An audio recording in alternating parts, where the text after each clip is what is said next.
हाय छात्रों, आज का टॉपिक 10th क्लास बोर्ड में 10 से 12 नंबर में क्वेश्चन पूछा जाता है। क्वेश्चन है हमारे आज के समांतर माध्य, माध्यिका, बहुलक और त्वरण को लेकर के। टॉपिक 10 से 12 नंबर का हर साल ही एग्जाम में पूछा जाता है। तो आज इसमें जो भी प्रॉब्लमें हैं उन सभी प्रॉब्लमों को, डाउटों को बिल्कुल क्लियर कर लेते हैं। तो होता क्या है, दरअसल में बहुत ही आसान चैप्टर टॉपिक है ये। एक ही क्वेश्चन में मैं आपको ये तीनों टॉपिक क्लियर कराने वाला हूं। करेंगे क्या, जैसे कि ये मानो कि हमारे पास में कुछ आंकड़े दिए हुए हैं। आप ध्यान दीजिएगा क्वेश्चन पे, पहले ये ध्यान दो हमें किस कंडीशन से माध्य क्लियर करना है। तो माध्य के ऊपर बात करूंगा सबसे पहले, फिर माध्यिका के ऊपर, फिर बहुलक के ऊपर, या बहुलक उठा लेंगे, माध्यिका उठा लेंगे। टॉपिक को ध्यान से समझना है बिल्कुल। देखो आंकड़े हैं हमारे पास में कुछ इस तरीके से, ये आंकड़े हैं। इस टाइप का क्वेश्चन जो मैं आपको बताने वाला हूं ये 2 नंबर में आता है, 2 नंबर में पूछा जाता है। तो आंकड़े हैं हमारे पास में, ये मान के चलो कोई भी नंबर से ले लेते हैं, 2, 5, 8, 3, 6, ठीक जी। और हमसे कहा गया कि इन आंकड़ों का समांतर माध्य ज्ञात कीजिए। नाम इनका कुछ भी हो सकता है, मैंने बस आंकड़े लिख दिए, ठीक है। इनका समांतर माध्य ज्ञात कीजिए। अब हम इसका समांतर माध्य कैसे ज्ञात करेंगे? तो समांतर माध्य के लिए जब हमारे पास कोई आंकड़े दिए हुए होते हैं, माना x1, x2, x3, x4 dot dot dot xn, तो आपने पढ़ा होगा कि भैया समांतर माध्य जो होता है वो पदों का योग बटे पदों की संख्या होता है। जी हाँ, कि समांतर माध्य को डिनोट करते हैं हम x बार से। तो समांतर माध्य बन जाता है हमारा समांतर माध्य x बार बराबर पदों का योग बटे पदों की संख्या। तो इस तरीके से हम मीन फाइंड करते हैं, the sum of all numbers upon numbers, the sum of all numbers upon numbers. तो इस तरीके से हम इनका क्या निकाल लेते हैं, समांतर माध्य। तो यहां पे हम समांतर माध्य निकालेंगे। इसका ध्यान दो, ये डिजिट कम भी आ सकती है, ज्यादा भी हो सकती है, अदरवाइज कितनी भी हो सकती है। इसका हमें समांतर माध्य निकालना। तो आपको क्या बताया, समांतर माध्य होता है हमारे पास, समांतर माध्य इनका योग मीन्स 2 + 5 + 8 + 3 + 6 बटे संख्या। अब संख्या कितनी थी, 1, 2, 3, 4, 5, तो बटे 5। बस समझ गई। अब the sum of all numbers, यानी कि जो नंबर्स दिए हुए हैं उनका प्लस कर दो। जब हम प्लस करेंगे इसका 5 और 2 7, 8 7 और 8 15, 15 16 17 18, 18 और 6 24। तो 24 को कितने से भाग हो गया, 5 से, और 24 को 5 से भाग दिया, कितना बना, 5 चौक 20, लगाई दशमलव, पानी अट्ठे 40, 4.8 क्या आ गया, समांतर माध्य आ गया। यहां तक बात समझ गई। अब इसी टॉपिक को लेते हैं। यदि कोई इसी टाइप का क्वेश्चन हमें दे देता है और वो हमसे कहता है भाई समांतर माध्य नहीं, अब की बार ज्ञात करो माध्यक। क्या ज्ञात करो, माध्यक। या वो हमसे कह देता है कि माध्यक नहीं माध्यिका ज्ञात करो। तो माध्यक होता क्या है इसमें, जब हमें किसी क्वेश्चन का माध्यक ज्ञात करना हो या माध्यक ज्ञात करना हो, माध्यक या माध्यिका एक ही बात होती है। तो कैसे निकालनी है हमें माध्यक या माध्यिका, छोटा सा टॉपिक याद रखो।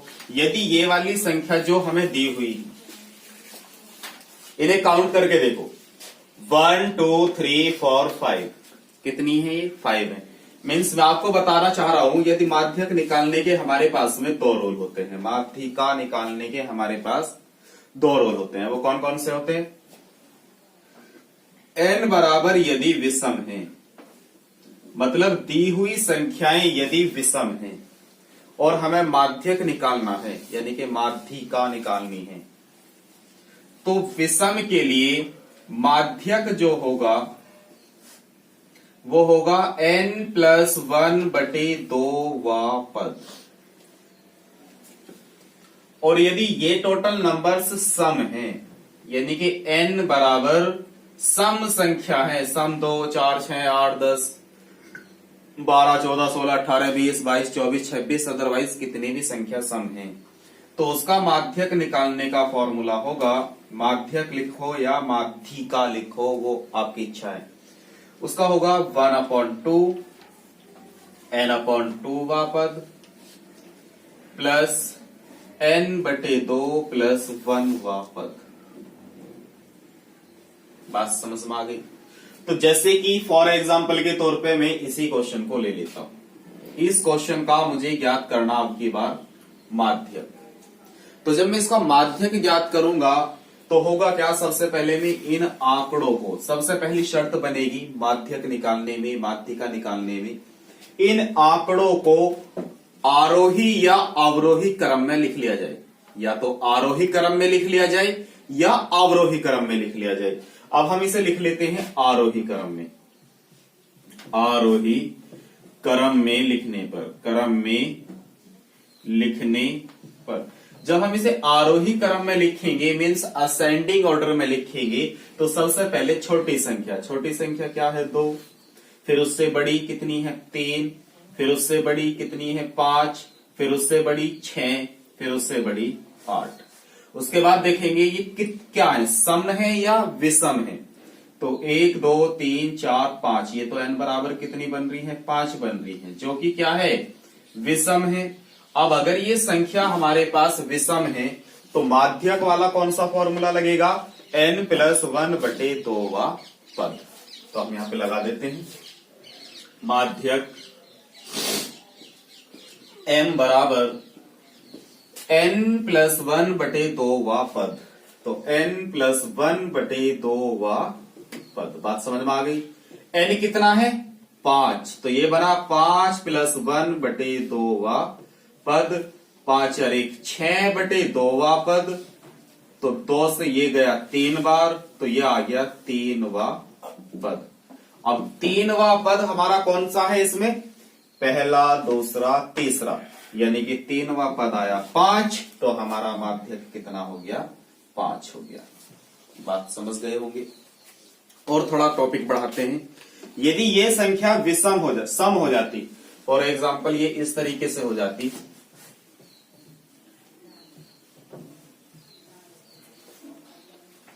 माध्यक आप समझ गए,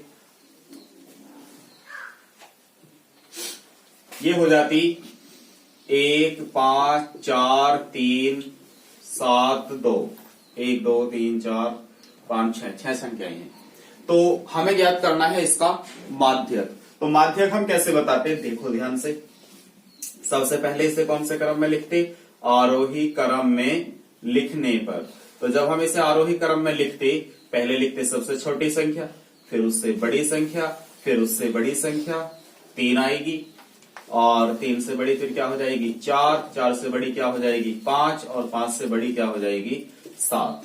क्योंकि आरोही क्रम तो हम बढ़ता हुआ क्रम लिखते हैं, पहले छोटी संख्या, फिर उससे बड़ी संख्या, फिर उससे बड़ी संख्या, फिर उससे बड़ी संख्या, फिर उससे बड़ी, फिर लास्ट में सबसे बड़ी संख्या आ जाती है। तो हमें बताना है इसका माध्यक। अब ध्यान से देखो, 1 2 3 4 5 6, n बराबर कितना है 6 है, जो कि क्या है सम है। तो सम के लिए माध्यक या माध्यिका निकालने के लिए फॉर्मूला अप्लाई करेंगे 1/2, लिख देता हूं मैं यहां पे, माध्यक 1/2 n/2 वा पद प्लस n/2 प्लस 1 वा पद। बात समझ गए होंगे। 1/2, n का मान कितना है 6, तो 6/2 वा पद प्लस n का मान कितना है 6/2 प्लस 1 वा पद। बात समझ में आ गई। 1/2, 2 तिया 6, 3 वा पद प्लस 2 तिया 6, 3 और 1 4 वा पद। बात क्लियर होगी। अब देखो 3 वा पद, 3 वा पद हमारा, अब इसमें देखेंगे जो हमने आरोही क्रम में लिखा है, तो पहला दूसरा तीसरा, 3 वा पद क्या है 3 है, तो यहां पे लिखेंगे 3 प्लस 4 वा पद, चौथा पद क्या है 4 है, तो यहां पे लिखेंगे 4। बात समझ गए। यहाँ पद देखना है, ये पद चेंज भी तो हो सकते थे, हो सकता था यहाँ 7 होता, 9 होता, 8 होता, अदरवाइज कुछ भी होता तो वही लिखते। 4 और 3 को प्लस किया, 4 और 3 7/2, 7 को 2 से भाग दिया, कितना आया 3.5। तो इसका जो माध्यक है वो कितना आ गया 3.5 आ गया। ये क्वेश्चन पूछे जाते हैं 2-2 नंबर में एग्जाम में, और माध्यक या माध्य में से एक क्वेश्चन 101% एग्जाम में पूछा जाता है। एक टॉपिक और है इसमें जिसमें वो हमसे पूछता है बहुलक। तो बहुलक ज्ञात करने के लिए हमें क्या करना होता है, जैसे कि हमारे पास में कोई संख्या लिखी हुई है 5 4 3 5 3 6 5 9 5 4, इस तरीके से बहुत सारे आंकड़े लिखे हुए हैं, और हमें ज्ञात करना है कि इसका बहुलक क्या होगा। क्या ज्ञात करना है, बहुलक बताओ जी क्या होगा। तो बहुलक बताने के लिए आपको क्या देखना है, ये देखो इसमें सर्वाधिक बारंबारता जो है वो किस पद की है। बारंबारता मतलब वो कि कौन सा पद कितनी बार आया है वो उसकी बारंबारता होती है। कौन सा पद कितनी बार आया है वो उसकी बारंबारता होती है। तो इसमें सबसे ज्यादा बार कौन सा पद आया है वो उसका क्या हो जाएगा, बहुलक हो जाएगा। तो आप देखो 1 2 3 4, 5 जो है वो कितनी बार आया है 4 बार, 4 जो आया है वो कितनी बार आया है 2 बार, और 3 जो है वो कितनी बार आया है 3 आया है जी 2 बार, 5 हमने लिख लिया। 6 कितनी बार आया है 6 आया है 1 बार, और 9 कितनी बार आया है 9 आया है 1 बार। तो आप देख के बताओ कि सबसे ज्यादा बारंबारता किस पद की है 5 की, और वो क्या आई बारंबारता 4। तो हम कहेंगे चूंकि 5 की बारंबारता सबसे अधिक है इसलिए इसका जो बहुलक होगा वो कितना होगा 5 होगा। बात समझ में आ गई। तो ये 3 टॉपिक होते हैं, इन 3 टॉपिकों में से एक क्वेश्चन वो 2 नंबर का 101% एग्जाम में पूछता ही पूछता है। अब बात करते हैं इसके थोड़ा लेंथी क्वेश्चन को लेकर के, वो थोड़ा लेंथी क्वेश्चन किस तरीके से पूछेगा, जो 6 से या 8 नंबर में हमसे क्वेश्चन पूछा जाता है। तो उस क्वेश्चन के बारे में यदि हम बात करें तो आंकड़े जो होंगे हमारे पास में वो कुछ इस तरीके से होंगे। एक तरफ देगा वो हमें वर्ग अंतराल के पदों में कुछ आंकड़े। तो वर्ग अंतराल के पदों में किस तरीके से देगा मैं आपको बता देता हूं, यहां लिख देता हूं वर्ग अंतराल। ये कुछ आंकड़े होंगे वर्ग अंतराल में दर्शाए हुए, ठीक है। ये वाला क्वेश्चन कम से कम 6 से 8 नंबर में वो पूछता है। ये होगी जी हमारे पास कुछ आंकड़े, ठीक है। तो वो किस तरीके से दर्शाए हुए हैं, जैसे कि 15 से 25, 25 से 35 ऐसे ले लेते हैं। 15 से 25, 25 से 35, 35 से 45, 45 से 55, 55 से 65, 65 से 75, 75 से 95, इस तरीके से हमें कोई आंकड़े दिए हुए हैं, ठीक है। वो 75 से 85 ये आंकड़े हो गए वर्ग अंतराल के अंतर्गत। यहां पे इनका कोई भी नाम लिखा हुआ मिल सकता है। उसके बाद वो हमें देगा उसकी फ्रीक्वेंसी, कुछ भी दे सकता है फ्रीक्वेंसी में, यहां कुछ भी लिख के दे सकता है। क्षेत्रफलों की माप दे सकता है, संख्या दे सकता है, अदरवाइज कुछ भी दे सकता है। वो हमारे पास एफ होगा। क्या होगा, एफ होगा। और एफ हमें जो दिया है वो किस हिसाब से दिया है, जैसे कि 6, 11 और 7 4 4, 7 4 4 2 1, ठीक है। इस तरीके से हमें फ्रीक्वेंसी दे दी, बारंबारता दे दी। अब इस क्वेश्चन का हमें माध्य ज्ञात करना है। क्या ज्ञात करना है, माध्य। अब माध्य जो निकलता है वो 3 विधि से निकलता है, कम से कम कितने विधि से, 3 विधि से हम माध्य को ज्ञात करते हैं। तो इसी क्वेश्चन में मैं आपको तीनों विधि क्लियर कर देता हूं। इसी क्वेश्चन में, एक ही क्वेश्चन में आपको तीनों विधि क्लियर कर देता हूं। सबसे पहली विधि होती है हमारे पास में, तीनों क्वेश्चनों को एक ही विधि से सोल्व कर लेंगे। ये तो आप समझ गए, ये हमारे पास क्या है, एफ है। माध्य ज्ञात करने के लिए सबसे पहले हम इसमें निकाल लेते हैं एक्स। एक्स इसमें क्या होगा, सबसे पहला टॉपिक आपको यही उठाना है। कॉपी में जब सॉल्यूशन स्टार्ट करोगे क्वेश्चन का, तो बस यहाँ पे हल डाल के और ये स्टार्ट कर दो, क्योंकि ये दिया ही होगा उसने। इसे पहले अपना एक कॉपी में लिखो, फिर इधर अपना स्टेप बढ़ाते चले जाओ। ये सारा काम आपको कॉपी में ब्लू पेन से करना है। तो एफ दिया हुआ है, लिख दिया। वर्ग अंतराल दिया हुआ था, लिख दिया। अब यहां से फाइंड कर लो आप एक्स, कि इसका एक्स क्या होगा। क्या ज्ञात करेंगे? एक्स के एक्स क्या होगा। तो एक्स ज्ञात करने के लिए जो हम विधि यूज करते हैं वो होता है कि जो वर्ग अंतराल दिया हुआ है उन दोनों को प्लस कर दो, और जो प्लस करके आया उसका कर दो हाफ, तो वो हो जाएगा एक्स का मान। तो जैसे कि 25 और 15 को हमने प्लस किया तो कितना बना? 40, और 40 का आधा कितना हुआ? 20। 35 और 25 को हमने प्लस किया 60, और 60 का आधा कितना हुआ? 30। तो ऐसे इसका आधा बनेगा 40, इन दोनों का प्लस का आधा 50, इन दोनों के प्लस का आधा 60, इन दोनों के प्लस का आधा 70, इन दोनों के प्लस का आधा 80। बात समझ में आ गई? ये निकालने के बाद अब कौन कौन सी विधि से हमें इसे सॉल्व करना है। सबसे पहले मैं एक विधि आपको लिख देता हूं, जिसका नाम है प्रत्यक्ष विधि। क्या नाम है? प्रत्यक्ष विधि। प्रत्यक्ष विधि। प्रत्यक्ष विधि सबसे इजी विधि होती है, सबसे आसान विधि जो है प्रत्यक्ष विधि है। तो प्रत्यक्ष विधि से यदि हमें क्वेश्चन को सॉल्व करना है तो प्रत्यक्ष विधि से माध्य, यदि आपसे एग्जाम में पूछा जाता है प्रत्यक्ष विधि से समांतर माध्य ज्ञात करो, तो आपको क्या करना होगा? प्रत्यक्ष विधि से माध्य एक्स बार बराबर सिग्मा एफ एक्स बटे सिग्मा एफ, ये फॉर्मूला होता है। समांतर माध्य बराबर सिग्मा एफ एक्स बटे सिग्मा एफ। बात वही है, पदों का योग बटे पदों की संख्या, क्योंकि एफ की और एक्स की गुना करके टोटल पद मिलते हैं, उन्हें जोड़कर टोटल पदों का योग मिलता है। और बारंबारता का योग कि उसमें कितने पद हैं वो होता है।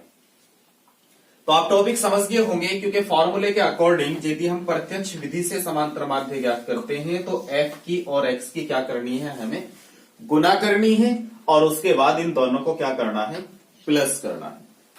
तो पहले इन दोनों की हम क्या कर देते हैं? गुना कर देते हैं। तो एफ और एक्स की यदि हम गुना करेंगे तो हमारे पास बना 6 के बेस में करेंगे, 6 दूनी 12, 11 तिया 33, 323, 7 चौक 28, 5 चौक 20, 200, 6 चौक 24, 240, 2 सत्ते 14, 140, और 1 की 18 में 80 में गुना करेंगे तो कितना आएगा? 80 आएगा। उसके बाद गुना तो हमारी हो गई, अब हमें क्या करना है? इसे सारे को प्लस करना है। अब इसे सारे को कर देते हैं प्लस, तो प्लस करके हमारा कितना बनेगा? इसे 1390। इसे क्या कर देते हैं? सारे को प्लस कर देते हैं। तो ये जो प्लस होके आया है वो क्या है? सिग्मा एफ एक्स बना हमारा 1390, और फिर नीचे किसका प्लस चाहिए हमें? सिग्मा एफ का। तो सिग्मा एफ को भी प्लस कर देते हैं, मतलब ये वाली जो एफ की वैल्यू है इन्हें भी प्लस कर देते हैं। तो इन्हें प्लस करके बनाया हमारा 35। तो हम लिखेंगे सिग्मा एफ एक्स बराबर आया 35। प्रत्यक्ष विधि से जब हम समांतर माध्य ज्ञात करेंगे तो फॉर्मूला था सिग्मा एफ एक्स बटे सिग्मा एफ। तो हम क्या काम करेंगे? ये वैल्यू पुट कर देंगे। इसकी वैल्यू कितनी है? 1390 बटे 35। अब वैल्यू तो हमने पुट कर दी। 1390 को क्या करना है? 35 से भाग देना है। तो जब हम इसे 35 से भाग देंगे तो 35 से इसे कट के आया 39.71। तो हमारा फाइनली आंसर बन गया 39.71। समांतर माध्य कितना आ गया? 39.71। यदि हमें और अन्य विधि से इसे हल करना हो, जैसे कि इसकी एक दूसरी विधि है कल्पित माध्य से, तो कल्पित माध्य में क्या होता है? यहां पे लिख लेते हैं।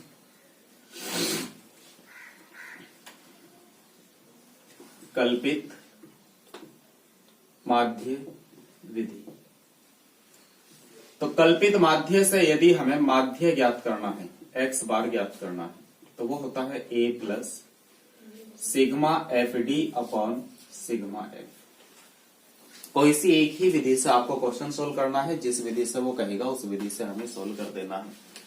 कल्पित माध्य से क्या होता है, माध्य x बार बराबर a plus sigma F D upon sigma F. अब बात आई हमारे पास में कि a क्या है और d क्या है, क्योंकि f का तो हमें पता है क्या है, f का तो हमें पता है क्योंकि f तो इसकी बारंबारता है। ठीक है, आपको जब प्रत्यक्ष विधि लगानी होगी आपको केवल इतने कॉलम बनाने हैं और क्वेश्चन को सॉल्व कर देना है फाइनली आंसर।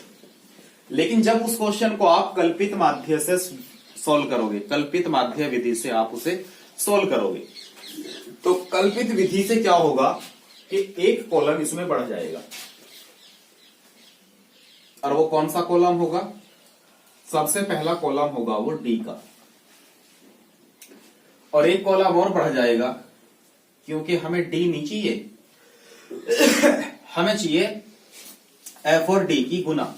तो एफ तो हमारे पास है और डी की क्या चाहिए, उसमें गुना चाहिए। फिर आपको ये वाला कॉलम नहीं बनाना है। जब आप इसमें कल्पित माध्य विधि का यूज करोगे तो कौन सा कॉलम नहीं बनाना है, एफ इंटू एक्स वाला कॉलम आपको कॉपी में नहीं बनाना है कल्पित माध्य विधि यूज करते समय। तो कल्पित माध्य में हमें किन किन चीजों का यूज करना है, कल्पित माध्य का फॉर्मूला होता है a plus sigma F D upon sigma F. तो सबसे पहले हम क्या सोल्व करेंगे, f हमारे पास है, d निकालेंगे और a निकालेंगे। अब ये जो d होता है ये होता है x माइनस a, d क्या होता है x माइनस a। तो x का तो हमें पता है क्या है, x तो ये रहा। अब क्या चाहिए हमें a, क्योंकि x में से a क्या करना है, हमें माइनस करना है। तो हम सबसे पहले क्या निकाल लेते हैं, x माइनस a को फाइंड कर लेते हैं। तो जब हम x माइनस a फाइंड करेंगे तो हमें पता होना चाहिए इसमें a क्या है। a है हमारा कल्पित माध्य, और कल्पित माध्य आपको कहां मिलेगा, ऊपर से बराबर छोड़ो अंक, नीचे से बराबर अंक छोड़ो, और जो बिल्कुल बीच में अंक दिया होगा उसे ही आप कल्पित माध्य लिख दोगे। कितना दिया है 50। तो कल्पित माध्य हमारा कितना बन गया, कल्पित माध्य a बराबर बन गया हमारे पास 50। तो a की वैल्यू तो आ गई। आगे बढ़ो, हमें चाहिए था d की वैल्यू, तो x में से a माइनस होगा। x कितना है हमारे पास 20, 20 में से 50 को माइनस करोगे कितना बनेगा, माइनस के 30। 30 में से 50 को माइनस करोगे कितना बनेगा, माइनस के 20। 40 में से 50 को माइनस करोगे माइनस के 10। 50 में से 50 को माइनस करोगे 0। 60 में से 50 को माइनस करोगे 10। 70 में से 50 को माइनस करोगे 20, और 80 में से 50 को माइनस करोगे कितना बनेगा 30। यहां तक बात समझ में आ गई होगी। उसके बाद क्योंकि कल्पित माध्य विधि से f और d की क्या करनी है, हमें गुना करनी है, तो f और d की कर देते हैं हम गुना। f कहां है हमारे पास, ये रहा, और d कहां है हमारे पास, अब ये रहा। तो इनकी क्या कर देंगे गुना। तो 6 18 180, 11 दूनी 22 220, 7 धाम 70, 4 की गुना 0 में करेंगे 0, 4 धाम 40, 2 दूनी 4, और 1 तिया 3। बात समझ गए। अब हमें क्या चाहिए, सिग्मा एफ डी, यानी कि इन दोनों का प्लस चाहिए, जो गुना करके आया उसका क्या चाहिए, प्लस चाहिए। तो जब हम इसे प्लस करेंगे तो ये हमारा कितना बनता है, अब देखो पहले ना माइनस माइनस को प्लस कर लो, 0 0, 8 तो 10 और 7 17, 2 और 1 3 और 1 4, 470 तो बना ये, और ये बना 4 4 8 9 10 11, 110 ये बना। तो 0, 7 में से 1 गया 6, 4 में से 1 गया 3, 360 बना माइनस का। तो यहां लिख देंगे माइनस का 360। बात समझ में आ गई।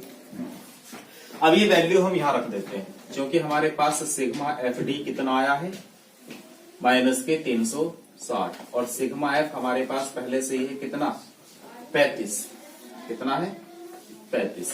कल्पित माध्य से हमें क्वेश्चन को क्या करना है, सॉल्व करना है। तो हम यहां लगाएंगे सम्माध्य बराबर माध्य बराबर A plus sigma F D upon sigma F. इस फॉर्मूले को एक बार ही लिख लेना कल्पित माध्य लिख करके, और ये फॉर्मूला डायरेक्टली लिख देना। यहां पे लिख देना कल्पित माध्य विधि से माध्य बराबर, और ये वैल्यू आप ऊपर लिख लेना, इसे ऊपर मत लिखना, ऐसे करके